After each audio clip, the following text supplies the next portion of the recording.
Bueno, vamos a empezar esta mesa de presentaciones editoriales.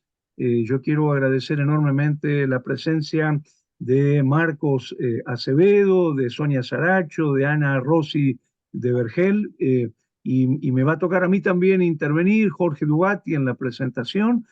Así que, sin más preámbulos, si están de acuerdo, escuchamos primero entonces a Marcos Acevedo y a Sonia Saracho. eh, la idea sería exponer unos 10 minutos sobre cada publicación, y luego tener un espacio para el intercambio. Escuchamos.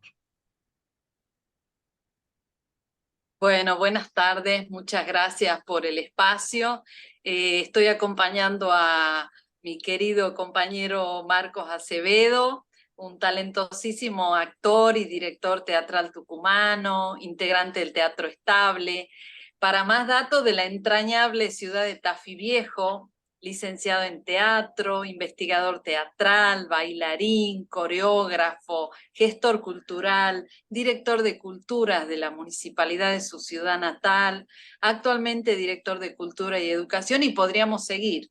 Pero hoy nos convoca la presentación de su último libro, no es el primero, y este libro es Paisaje Indomable, Anuario Teatral Tucumán 2022, publicado por la editorial Tafí Viejo Ediciones, un libro que nos ofrece un panorama completo del maravilloso y complejo campo teatral tucumano, con un registro minucioso y exquisito de la diversidad de prácticas escénicas que solamente dan cuenta de las realizaciones del año 2022, con unas fotografías bellísimas que documentan estas prácticas y que nos permiten avisorar esta producción teatral tucumana.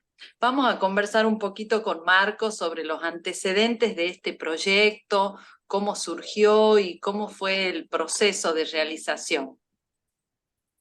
Bueno, muchísimas gracias, Sonia. Muchísimas gracias también a toda la organización de CRIT y de dar el espacio para contarles de este proyecto, de esta iniciativa, que creo que tiene su anclaje en unos antecedentes que hemos tenido en Tucumán, realizados por distintos maestros. Juan Tribu lo ha realizado a lo largo de muchos años y en distintas publicaciones este, proyectos similares, ¿no? Haciendo un registro de la actividad de Tucumán, de las diferentes obras que se han ido estrenando a lo largo de los años. También por su parte Mauricio Tosi, Carlos Alsina, Gladys Motes, en distintos proyectos y con distintos alcances, han ido realizando estos intentos, ¿no? de abarcar lo inabarcable, porque siempre aparecen nuevos materiales, aparecen nuevos creadores, nuevos hacedores, nuevos grupos, nuevas prácticas, de las cuales uno va tomando conocimiento. Tucumán tiene la característica de que es un territorio bastante pequeño, ¿no? La provincia más chica de la Argentina, y sin embargo se van abriendo, ¿no? Todo el tiempo uno va encontrando nuevos lugares donde se hace teatro, y esto es lo que pasó cuando yo encaré este proyecto de reunir la actividad teatral del 2022, que ha sido, como decía Sonia, un año bastante particular, porque ha sido el año donde el 2021 ha sido un año de transición de la pandemia a una presencialidad más plena, y el año 2022 es como que ha sido el año donde ya se retomó ese impulso previo, pero bueno, claramente atravesado por esa vivencia tan particular que nos ha afectado a todos en lo cotidiano, pero que en las prácticas culturales y artísticas ha impregnado y ha modificado de una manera muy particular todas las actividades presenciales, ¿no? Y las escénicas entre ellas. Creo que inicialmente hay un interés mío particular por la escritura, por la documentación del teatro. Hace poquito tiempo un jefe que he tenido me pasaba una foto mía trabajando para él en un videoclub, y se veían atrás todas las películas y me hacía pensar, ¿no? Como esa afición por el catálogo, ¿no? Por ordenar las cosas. Y bueno, creo que en Tucumán viene pasando estos últimos años, y esta es una lectura muy personal, que se puede como debatir y discutir un montón alrededor de ella, pero como una práctica de la cual no está exenta de estas grandes dosis de individualismo que está atravesando nuestra sociedad, y me parecía que era un aporte muy fuerte a la construcción o a la reconstrucción de un tejido comunitario, de ese pensamiento del teatro como grupalidad, ¿no? Como una construcción colectiva, y me parece que eso esencialmente es lo que más me ha motivado a poner en marcha esta idea de reunir todo eso, y lo voy a citar a Lorca, cuando en Bodas de Sangre habla con el padre y la madre, hablan y dice, qué lindo sería juntar tus tierras con las mías, porque todo junto es una hermosura, y me parece que eso es lo que sucede con esto, ¿no? Que uno ve toda esa gran actividad y por eso ese paisaje indomable que remite a nuestras yungas, a nuestro paisaje tucumano que es tan indómito, tan salvaje, tan inmanejable y al mismo tiempo un ecosistema tan virtuoso y tan próspero. Así que creo que esos son como los motores sensibles que han llevado a documentar este trabajo. Hermoso escucharte, Marcos. Y algo que me parece muy importante es la editorial en la que publicas este anuario, que es el sello editorial de Tafí Viejo. Si nos podés comentar algo. Bien, yo voy a ir aprovechando ahí para pasar algunas imágenes. El libro tiene muchísimas páginas, tiene más de 700 páginas. Nos parecía como súper importante que el libro, como decía Sonia al principio, pudiese estar acompañado por imágenes. Sabemos que es una información lo más precisa posible, ¿no? De todos quienes intervinieron en la producción de los trabajos, pero muchas veces las fotos permiten completar una primera idea, ¿no? Una primera aproximación, y también visibilizar ese rol que muchas veces dentro de nuestras prácticas no está tan visibilizado, ¿no? Como es quienes hacen el registro de nuestros trabajos, y que también la enorme calidad de las fotos habla también de un desarrollo muy profesionalizado, ¿no? De ese aspecto específico de la producción teatral. Y bueno, este libro ha sido posible de publicar gracias que desde hace ya 4 años, Tafí Viejo, que es una ciudad muy cercana a San Miguel de Tucumán, está a una distancia de 16 kilómetros, entonces tiene las enormes ventajas y las enormes desventajas de estar tan cerca de una ciudad tan grande como es la ciudad de San Miguel de Tucumán, que junto con varias otras ciudades arman una especie de conglomerado tipo AMBA, donde Lules, la banda del Río Salí, Tafí Viejo, Yerbabuena, están todas muy cerca y es un tejido urbano muy complejo.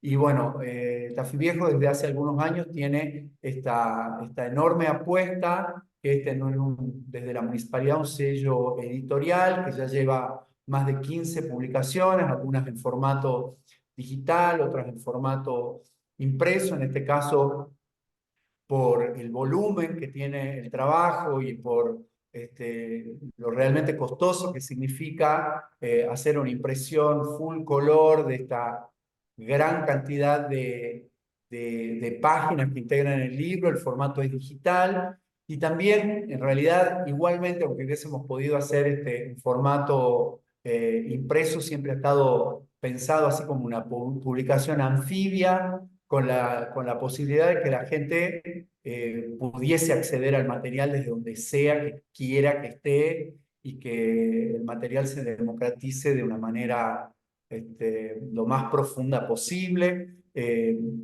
Este material también es un material que se ha pensado de una manera y de una construcción profundamente colectiva, ¿no? Yo me preguntaba mucho, nos lo preguntábamos con el equipo editorial acerca de la autoría del libro, ¿no? ¿Quién sería el autor? Porque en realidad confluyen un montón de voces que son desde los programas de mano, publicaciones, entre las materias, los distintos hacedores o responsables de sala nos han ido acercando. Entonces, también esto, ¿no? Que quienes la gran coautoría del libro tenga acceso y esté en una libre disponibilidad y sea también lo que pretendemos, un material que pueda ser el puntapié inicial para otras, ¿no? Publicaciones, para otros estudios, y que se ramifique lo más posible. Bueno, estamos con nuestros 10 minutos, Marcos. Creo que vamos a dejar paso a Jorge, que presenta el próximo libro, y nos quedamos acá compartiendo esta hermosa tarde. Muchas Buenísimo. gracias. No, gracias a Marcos, gracias a Sonia por ajustarse al tiempo que nos va a permitir dialogar un poquito. Y le damos la palabra a Ana María Rossi de Vergel, investigadora independiente, ex Universidad KS. El libro es Teatro Municipal Coliseo Podestá en Cuna de Arena. ¿No es cierto, Ana? Te escuchamos, te escuchamos. Sí, muchísimas gracias. Bueno, como acaba de decir Jorge, soy Ana María Rossi de Vergel y mi libro se llama Teatro Municipal Coliseo Podestá en Cuna de Arena. Es este.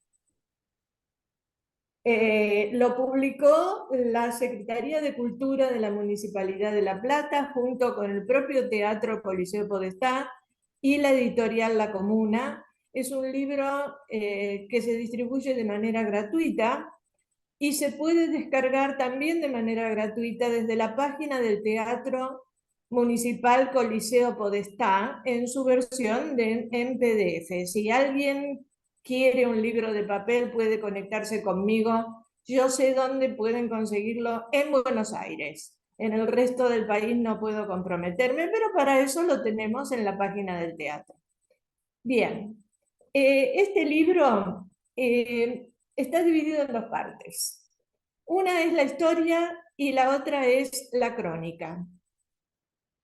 En la historia, por supuesto, cuento la historia del Teatro Coliseo Podestá. En la crónica están 52 hojas de datos sobre las principales temporadas en la historia del Teatro Coliseo Podestá hasta el año 2008. No incluí más allá porque el resto está precisamente en la página del teatro. Esta forma de dividir el libro en dos partes ya lo había hecho en mi historia del Teatro Empire, que se llama Las voces del Teatro Empire. Acá fue particularmente útil. Les digo por qué el título, porque veo que hasta a Jorge le llamó un poquito la atención que se llamara En Cuna de Arena, ¿no es cierto? Como todos sabemos, a fines del siglo XIX, principios del XX, el circo criollo estaba dando paso al teatro de prosa. Y los circos empezaron a incluir obras en sus programaciones. Por eso muchos teatros se construyeron con picadero y escenario. Ya sea porque algunos circos dividían sus espectáculos entre circo y teatro, o porque a veces las mismas obras de teatro se representaban usando teatro y picadero. Perdón, escenario y picadero. El escenario para las escenas más íntimas, el picadero para cosas tales como se hacía en Juan Moreira, donde se hacía un asado y hasta había perros que daban vuelta por el picadero. Entonces, cuando después definitivamente, creo que por desgracia, perdimos el circo criollo y pasamos al teatro de prosa, todos estos teatros desaparecieron. Creo, no sé si hay otro en el país con las mismas características, Jorge dice que no, Creo que este es el único donde quedaron el picadero y el escenario. Ese picadero está oculto ahora bajo la platea, ahora vamos a ver por qué. Por eso yo lo llamé En Cuna de Arena. Pero en realidad la metáfora que yo tenía siempre en la cabeza al escribir este libro era que era un teatro que había caminado sobre la arena. Las pisadas sobre la arena son efímeras, pero las de este teatro no lo fueron. El teatro se inauguró, vamos a precisar un poquito más de qué estamos hablando. El teatro se inauguró en 1886 como Politeama Olimpo.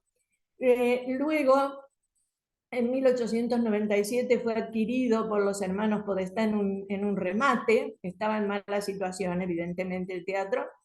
En 1913, José Juan Podestá le compró la parte a sus hermanos, y en 1920 o 1919, porque esto no lo he podido determinar con claridad y Podestá se equivoca en sus memorias cuando da la fecha, el teatro fue remodelado, y allí fue donde, al decir del arquitecto León Forte, que dirigió una de las puestas en valor en teatro, se sepultó el circo criollo bajo la platea del teatro, creando sobre el picadero un piso que era revolucionario para la época porque tenía declive.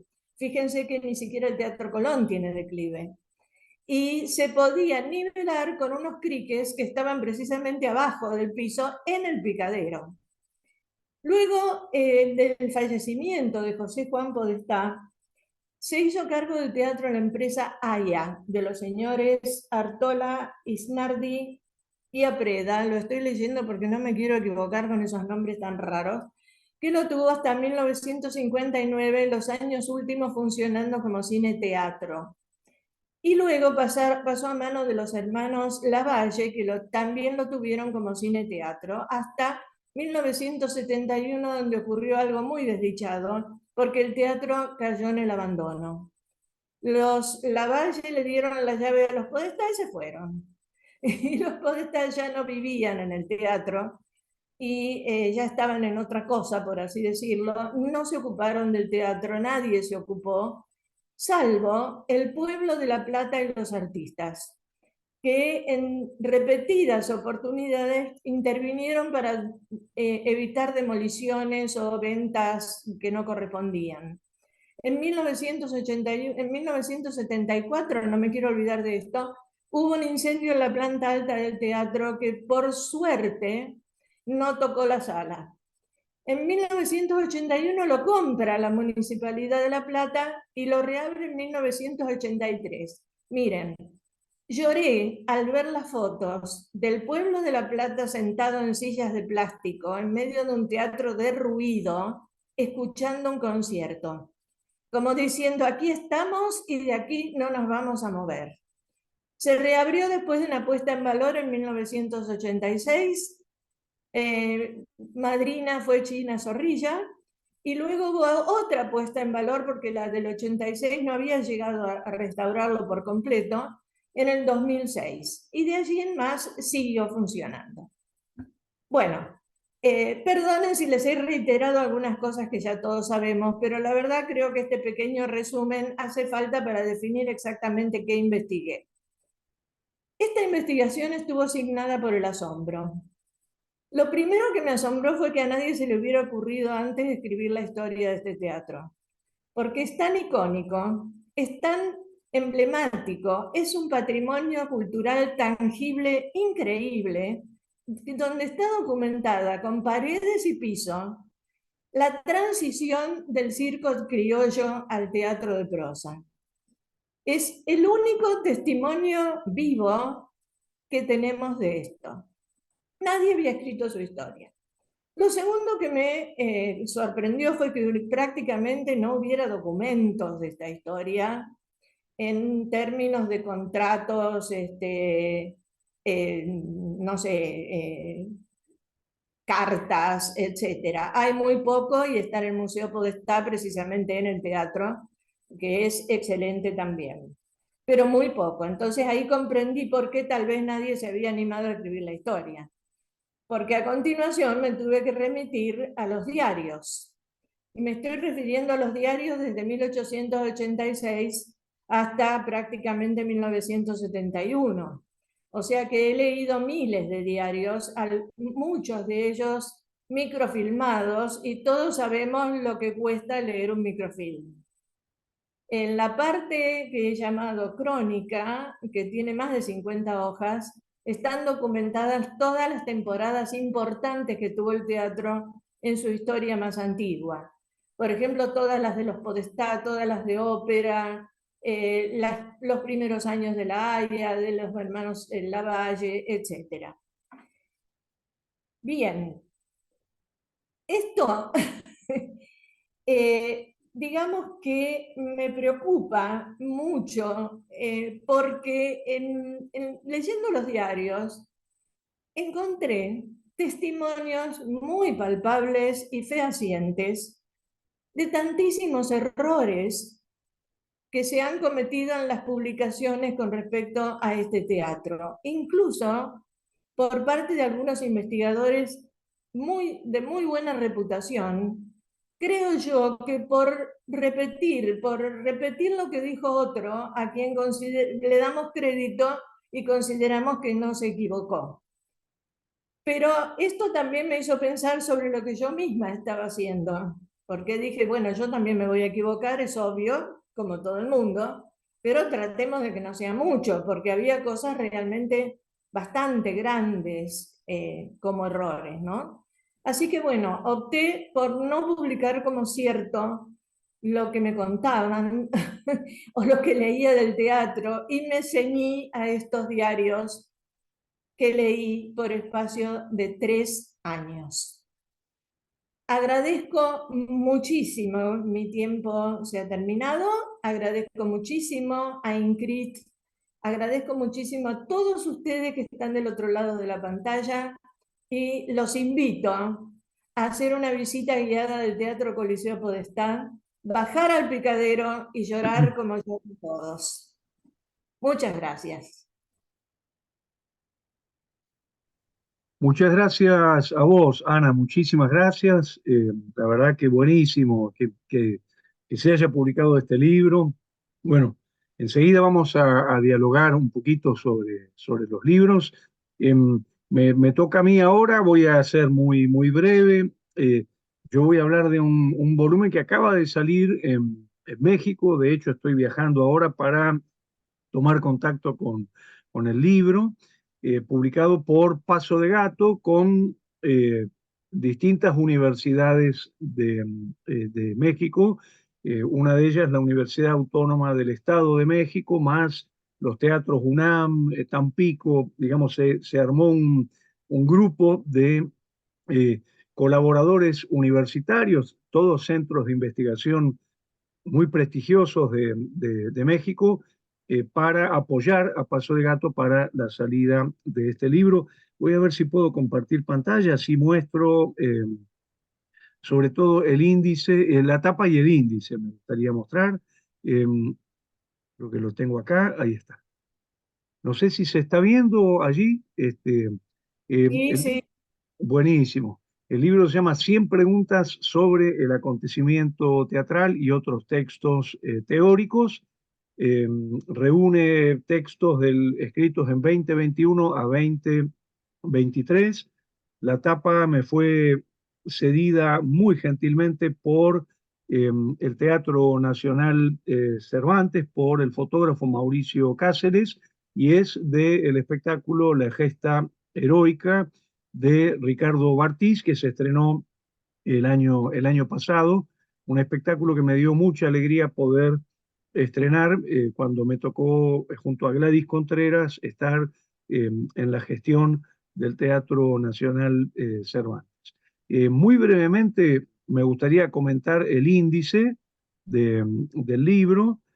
Tiene un tipo de texto que es la primera vez que yo escribo, pero que tenía muchas ganas de hacerlo hace muchos años, que es una autoentrevista. Es decir, en una especie de ataque de locura, me hablo conmigo mismo, me pregunto y me contesto, por decirlo de alguna manera. Este género que es La autoentrevista es un género que a mí me fascina realmente y que yo le había escuchado defender a un gran profesor con quien yo me formé, el doctor Nicolás Jorge Dorheim, de la Universidad Nacional de Cuyo.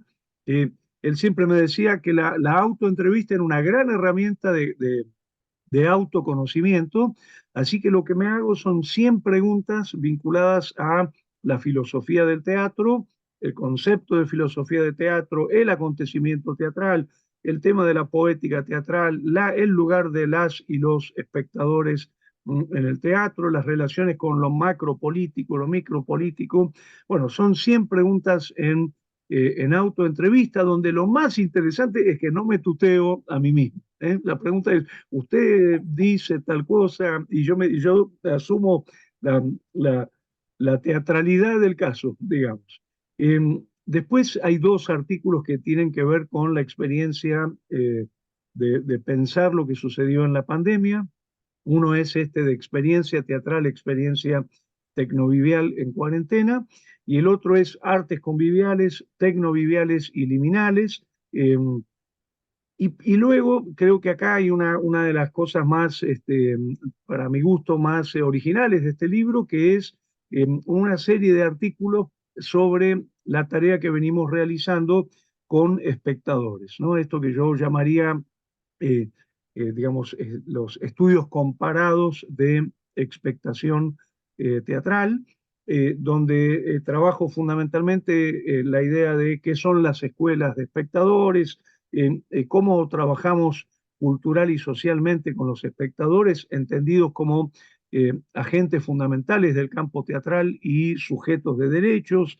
El tema de que ser espectador nos cura, ¿no? El tema de expectación y salud, expectación y terapia, y especialmente la interrelación entre actoralidad, expectatorialidad y teatralidad, que, bueno, tiene una serie de artículos y llego fundamentalmente a una síntesis de esto en el artículo Transteatralidad, Transactoralidad y Transespectacularidad, expectatorialidad, perdón, y sus actualizaciones plurales.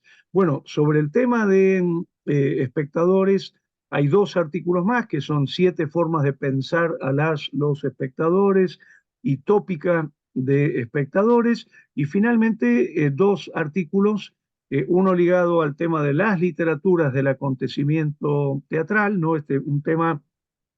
Yo vengo del campo de las letras, en la Facultad de Filosofía y Letras de la UBA como licenciado en letras, y siempre tuve una enorme fascinación por esta relación entre la literatura y el acontecimiento teatral, así que el artículo este problematiza esa cuestión, y finalmente se cierra el libro con un artículo sobre poética genética, es decir, eh, eh, un artículo que me vi obligado a escribir para poder armar una teoría y una metodología para el estudio de procesos teatrales. Eh, lo que más me pone feliz de la salida de este libro es que tiene el pensamiento más actualizado, digamos, en el sentido de eh, son trabajos bastante recientes, eh, y por otra parte que salga en México. Me pone muy contento esto porque creemos profundamente en una cartografía latinoamericana, en la necesidad del intercambio entre los distintos centros de producción intelectual sobre el teatro en Latinoamérica, que están, toda Latinoamérica está produciendo un pensamiento muy original y lo conocemos muy poco. Y por otro lado, contar con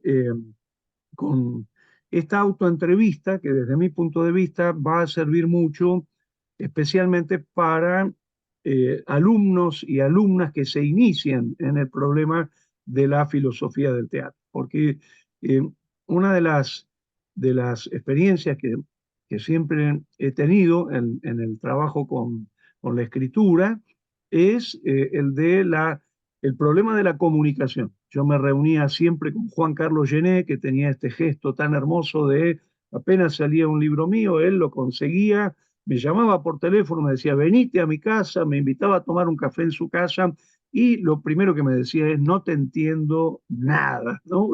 Esta sensación de, me tenés que explicar esto, explícame esto otro, ¿por qué escribís tan difícil? Me decía Juan Carlos Gené.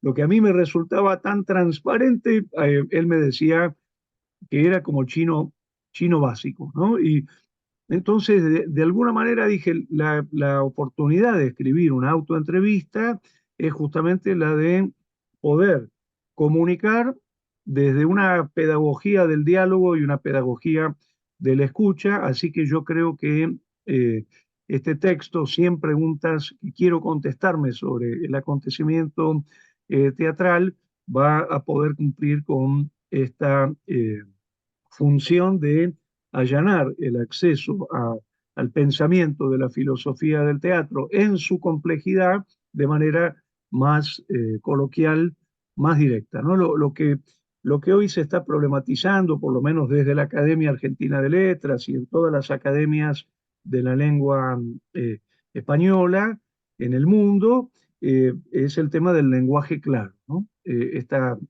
cosa de que muchas veces, por ejemplo, en jurisprudencia o en cuestiones mercantiles o cuestiones bancarias o en cuestiones de especializaciones técnicas, el lenguaje se vuelve muy oscuro.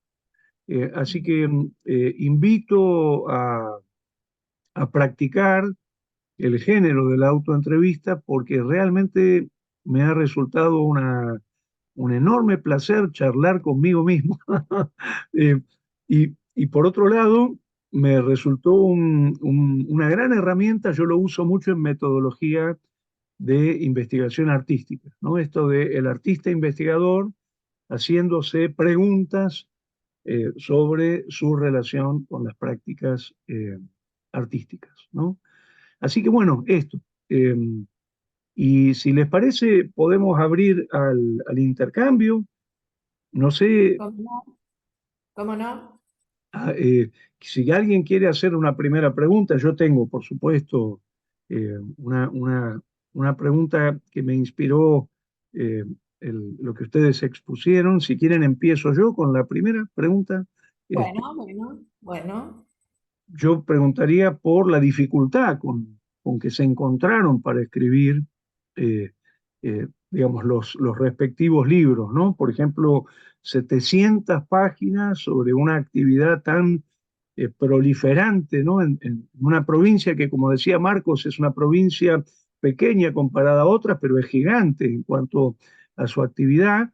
Entonces quería preguntarte cómo Marcos, pudiste superar la dificultad del rastreo y la sistematización de toda esta información invalorable, porque además pone en evidencia la riqueza de Tucumán, no solamente en San Miguel de Tucumán, sino en toda la provincia, ¿no? Y lo mismo quería preguntarte, Ana, vos te referiste un poco ya a esa dificultad de la lectura de los microfilms y de tantas décadas de lectura de diarios, pero me encantaría que cuenten un poquito más sobre esa resistencia para la investigación. Muy bien. ¿Quién? Bueno, Bueno, creo que hay dos aspectos en relación a eso, que primero es un ejercicio de humildad, de saber que uno no va a terminar de abarcar la totalidad, y creo que es complejo, difícil. Hay en un momento donde uno dice, bueno, ya trazo una línea y ya de acá en más avanzo, sabiendo que va a haber una pérdida, y por ahí explicitar eso también dentro del material está dicho de manera expresa, ¿no? Que es una aspiración, pero sabiendo que no se va a lograr concretar. Allí también permite reflexionar sobre ciertas cosas que suceden en Tucumán, en la escena tucumana, que son, creo que comunes a muchos otros territorios, ¿no? Donde conviven prácticas muy profesionalizadas, con prácticas mixtas, con prácticas de aficionados. Entonces, uno se encuentra con una primera dificultad, que es la organización del material, ¿no? No todos los grupos acercan el material de manera ordenada ni tienen documentadas la cantidad de funciones que realizaron, las fotografías, en algunos casos hay un buen material fotográfico y otro no. Yo como tengo algunas características un poco obsesivas, también ponía en contraste la información que me daban los grupos con la información que me daban las salas, y muchas veces no me coincidían las fechas, entonces me iba a cotejar las publicaciones de los medios, y a raíz de eso encontraba una publicación donde nombraban las obras que se habían hecho el fin de semana y encontraba el nombre de una obra que no conocía, que no sabía ni de la existencia de la obra, ni de los actores o directores o actrices y directoras, y entonces ahí iba la pesquisa de tomar contacto con esa gente. Creo que ha sido un trabajo muy ramificado y que por supuesto también permite reflexionar con el aporte que hacen las nuevas tecnologías hoy en relación a todo esto, porque en otros tiempos, ¿no? Y para ese trabajo maravilloso que contó Ana que estuvo haciendo, ¿no? La fuente es más material, es más concreta, hay que ir a archivos de los diarios, ¿no? Hay que encontrarse con un material de hace muchos años, acá era todo un material actual, que estaba en muchísimos casos disponible, tanto en publicaciones como en redes sociales, ¿no? Eso también es un componente que ha nutrido muchísimo la elaboración del trabajo.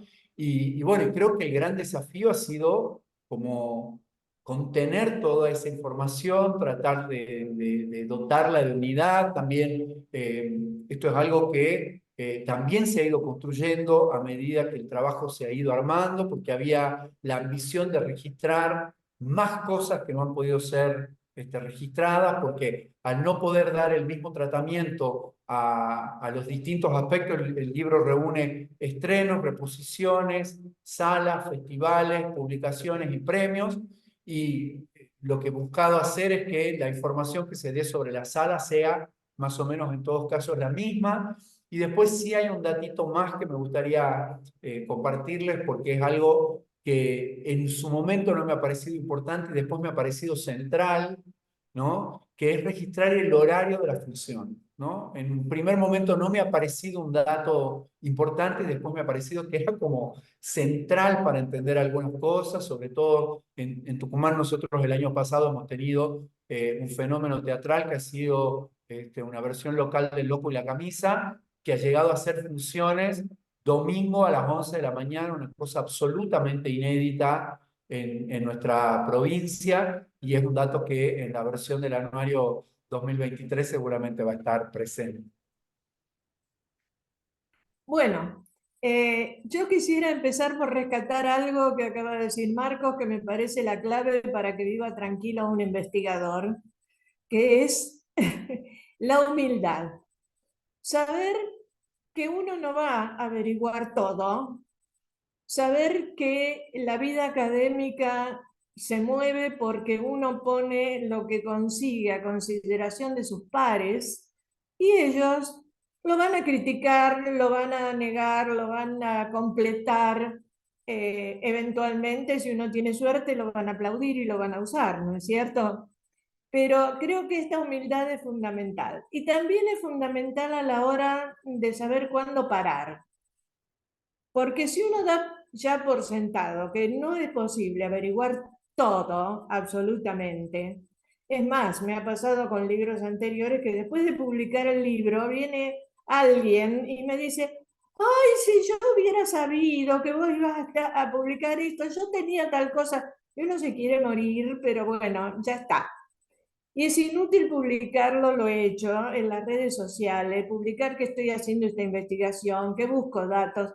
La gente no aparece hasta el día de la presentación del libro.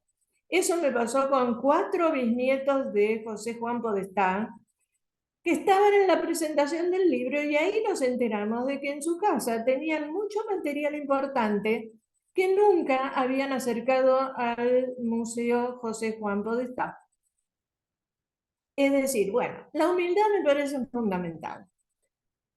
Y yo decía saber cuándo detenerse, porque llega un punto que uno dice, bueno, me falta averiguar tal cosa, tal otra, pero ¿y si salgo con esto? Y después vemos si alguien lo completa, si en alguna parte, sí, mejor salgo, porque ya más no puedo buscarlo por mis medios. Y acá está lo que tengo y acá está lo que publico. Eso por un lado. La otra cosa que realmente me parece muy difícil en la investigación es la falta de un archivismo competente y profesional, no solamente por parte de los particulares, porque a mí me ha pasado llamar a algún actor y decirle, decime, ¿vos te acordás en qué año hiciste tal obra? Pero no, no me molestes con eso. Nadie ha guardado programas, nadie ha registrado. Lo que decía Marcos, que los elencos creen que la función fue en una fecha y la sala dice que fue en otra. Es decir, el archivismo personal es deficiente, pero lo peor es que el archivismo oficial también. Fíjense ustedes que en 1981, cuando la Municipalidad de La Plata se hizo cargo del teatro, lo mandó limpiar. Y parte de esta limpieza, por parte de los obreros que fueron a realizarla, incluyó que tiraran toda la biblioteca dramático-lírica de José Juan Podestá. Se perdieron cosas invalorables, realmente, cosas escritas de puño y letra por los Podestá. Si vamos a los lugares oficiales donde hay hemerotecas y bibliotecas, vemos que la situación es mixta. Hay partes de los archivos que están muy bien y partes que no. ¿Por qué pasa esto? Porque nuestro país tiene la horrible costumbre de que cada persona que asume la dirección de un ente público o de una provincia o de un municipio o de la presidencia, lo primero que hace es destruir todo lo que hizo el anterior. Entonces, esto lo he visto en varias hemerotecas y archivos públicos. Uno puede ver el periodo en el que alguien se ocupó y el periodo en que alguien no se ocupó. Esto es una deficiencia grave porque, ¿saben qué? Yo siempre pienso que el presente no es nada más que un pequeño punto donde el pasado se transforma en futuro. Y entonces me doy cuenta de la relevancia del pasado para el futuro. No solamente para lo que llamamos presente, que es elusivo y casi no existe. Bueno, esto es bastante serio. Después, dificultades no, pero me pasó descubrir la importancia de haber estudiado sociología. Yo tengo un doctorado en sociología, porque muchas preguntas que me hice con respecto al funcionamiento del Teatro Podestá y de las compañías que a él iban, semi contesté, porque las preguntas nunca uno las contesta completamente, mirando los contextos sociohistóricos e incluso económicos y culturales donde estas cosas ocurrían. Por ejemplo, uno se pregunta, ¿cómo puede ser que una compañía de ópera fuera a la ciudad de La Plata y ofreciera una ópera distinta por día? Esto es insólito. La programación del Teatro Colón hoy en día para un año, a ellos les alcanzaba para un mes. Y claro, era lógico, porque si me pongo a pensarlo desde el punto de vista social, la ciudad, cuando esto ocurría, tenía 40.000 habitantes y solo una élite asistía a las óperas. Es decir, que para poner 1.000 personas en el teatro, tenían que ser siempre las mismas 1.000.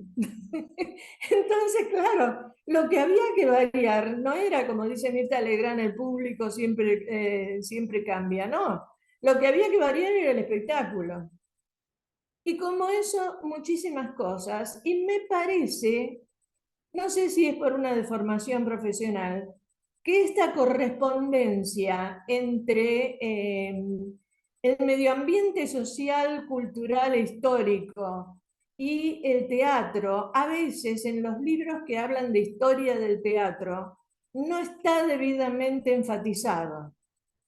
Y a uno le dicen, bueno, fulano estrenó tal cosa, después tal otra y tal otra y tal otra, Y está bien, es una historia del teatro, pero parece como en una isla, no parece debidamente arraigada al lugar donde ocurrió. Por eso me parece importantísimo lo que decía Marcos con respecto a el ambiente de la provincia que está presente, incluso en sus aspectos naturales, dentro de esta antología de su actividad artística.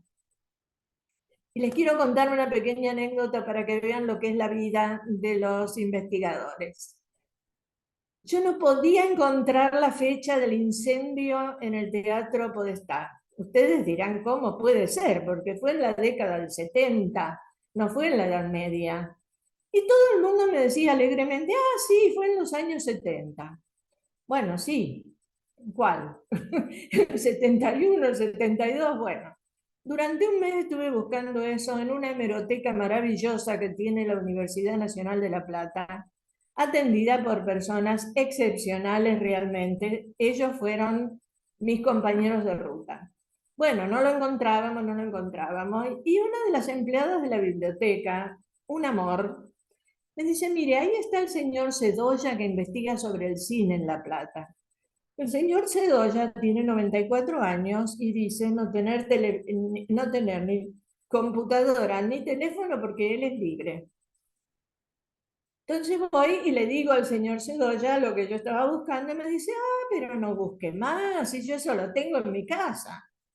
Ay, le digo, ¿cuánto le voy a agradecer que me lo diga? Sí, sí, usted no se haga problema. Y el señor se fue.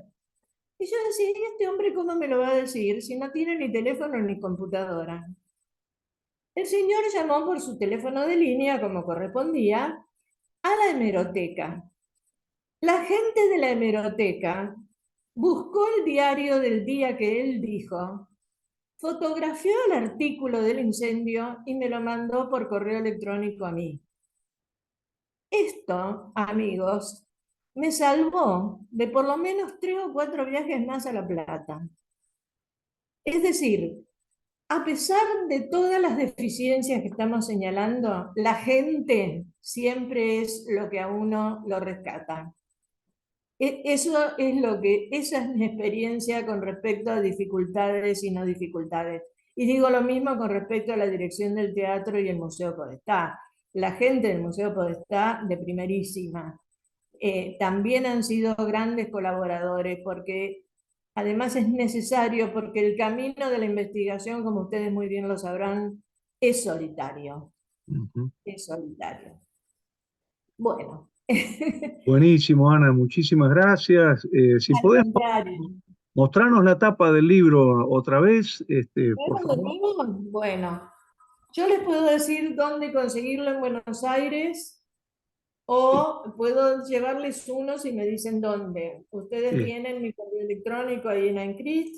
Excelente, excelente. No me he dado cuenta del tema de compartir pantalla porque lo tengo en PDF en mi computadora.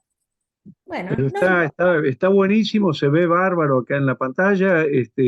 Y yo no sé si Sonia quiere agregar algo más sobre lo que ha escuchado, a Marcos, a Ana y a mí. No sé, Sonia, si querés decir algo.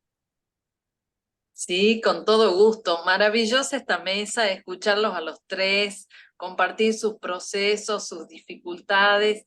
Y ahora no podemos no preguntarle a Jorge cuáles han sido sus dificultades para este libro.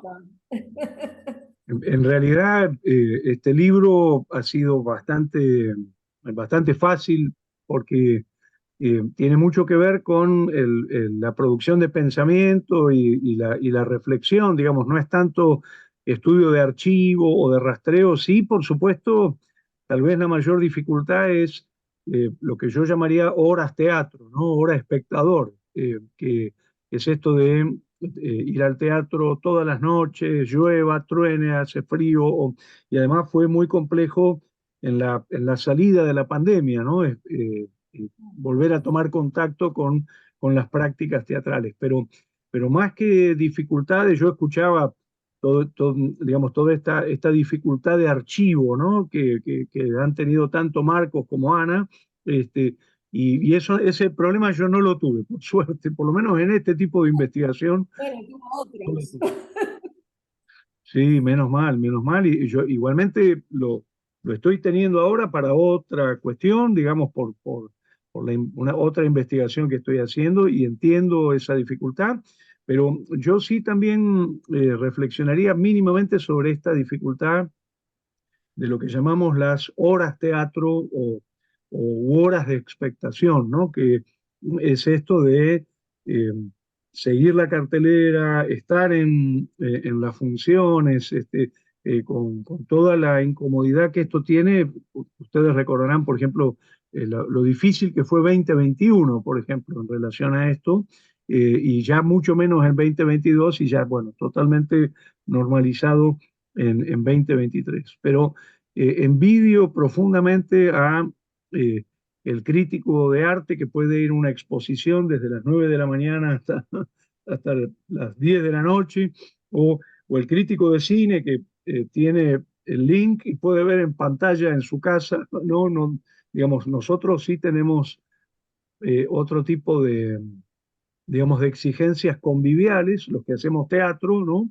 Y es que tenemos que ir a las funciones, trasladarnos en el espacio y a veces cuando las condiciones no eran tan favorables, uno un poquito lo padecía. Pero en realidad yo sé que uno expresa estas dificultades, pero investigar es una fiesta, ¿no? La verdad es un placer Sí, enorme, una cosa que sí. creo que todas y todos disfrutamos enormemente, ¿no? El día que uno encuentra el dato que estaba buscando, Tal es cual, maravilloso, sí, sí. tal cual, tal cual. Bueno, y la dificultad que representa la distancia de tratarse de usted también, No, eso ¿no? me costó Por mucho, me entrevista. costó mucho. Una distancia que marca ahí que es interesante, ¿no? A la hora de automedirse. Sí, Yo yo quería la, aprovechar también para decir que el libro está disponible en la página de Tafí Viejo Ediciones. Es una página web donde hay otros materiales también de descarga libre y gratuita, y entre ellos está el Anuario Teatral Paisaje Indomable. buenísimo. Y Ana prometió decir dónde se consigue el libro en Buenos Aires. No sé Sí, dónde es.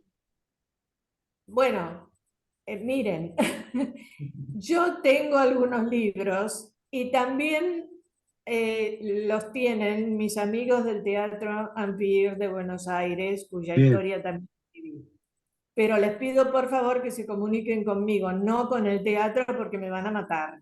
muy bien, perfecto. Pero buenísimo saber que hay algunos ejemplares Sí, más a sí, mano, más a mano, ¿no? me ocupé de traerlos de La Plata porque además el libro salió en un momento medio difícil cuando estaba cambiando el gobierno. Claro, claro, claro. Fin del Y año pasado. tenía mucho esta cuestión que ya expliqué, que los que vienen desechan lo que había, ¿no?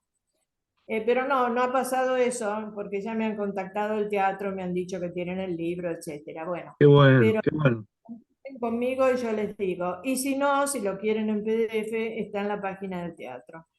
Buenísimo. Creo que la parte de crónica es importante para los investigadores, porque ya que yo me tomé el trabajo de registrar tantos espectáculos, bueno, por lo menos si alguien lo necesita, está ahí. Y tengo Genial. muchos más que no publiqué las carteleras enteras que encontré. El archivo completo, que tiene más de 100 páginas, se lo regalé al Museo Podestá. Buenísimo, buenísimo. Genial, genial. Bueno, yo le dejaría el cierre a Sonia. ¿Te parece, Sonia? Muy bien. Este, Con todo gusto, compañeros. Creo que hemos compartido, hemos tenido la posibilidad de escuchar a tres autores de tres libros que contribuyen muchísimo a enriquecer el campo teatral, las investigaciones. Yo ya quiero leer el libro de Ana y conocer la historia de ese teatro. Compartir con ustedes la maravilla que hizo Marcos y que está preparando ahora la edición del Anuario 2023, eso también quería contarles. y quiero leerlo a Jorge preguntándose, respondiéndose y reformulando quizás algunas categorías que creo que la pandemia nos interpeló en muchos sentidos, subjetivamente, materialmente, teóricamente, y me parece buenísimo que escribamos y poder leer lo que ustedes han escrito, sobre todo porque nos permite también sostener las huellas de la memoria, ¿no? Que creo que, como dice Ana, el pasado es fundamental para el futuro. Así que muchas gracias. Buenísimo. El mejor cierre. Muchas gracias, Sonia. Muchísimas gracias. Muchas gracias. Bueno, y gracias, Marcos Acevedo. Muchas gracias, Ana Rosy de Vergel. Y gracias, Sonia Saracho. Muchísimas gracias. Muchas gracias a vos. Gracias a todos. Abrazo grande.